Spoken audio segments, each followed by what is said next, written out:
నువ్వు ఒకానొక స్థాయికి వచ్చిన తర్వాత, నీకన్నీ బాగున్న తర్వాత ఒళ్ళు దగ్గర పెట్టుకొని ఉండాలి మనం.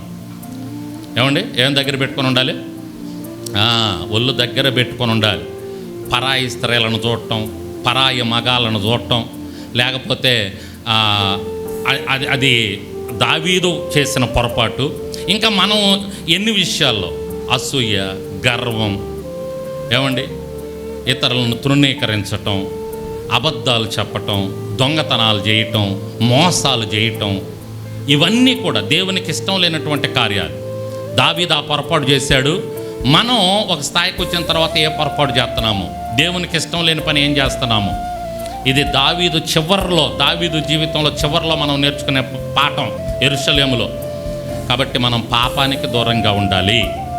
దేవునికి వ్యతిరేకమైన కార్యాలు చేయకుండా ఉండటానికి మనం జాగ్రత్త పడాలి. ఇది చివరిగా మనం నేర్చుకుంటున్నటువంటి పాఠం యెరూషలేములో. బెత్లెహేము ప్రాంతం, అదుల్లాము ప్రాంతం, యెరూషలేము ప్రాంతం. దావీదుకి ముఖ్యంగా ఈ 3 ప్రాంతాలు దావీదు జీవితంలో ముఖ్యమైనవి. అక్కడ ఆయన ఎదుర్కొన్న అనుభవాలు, ఆయన మనకు నేర్పిస్తున్న పాఠాలు మనం నేర్చుకున్నాం. మరి మీ హృదయాల్లో మీరు కూడా పెట్టుకోండి, జాగ్రత్త పడండి, దేవుణ్ణి స్తుతించండి, నిరీక్షణ కలిగి ఉండండి. ఆయన మీకు తోడుగా ఉంటాడు.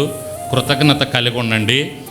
దేవునికి వ్యతిరేకమైన కార్యాలు చేయటానికి జాగ్రత్త పడండి, వాటిని దూరం పెట్టండి. దేవుడు అంచెలంచెలుగా మిమ్మల్ని ఆశీర్వదిస్తాడు, అంచెలంచెలుగా మిమ్మల్ని దీవిస్తాడు.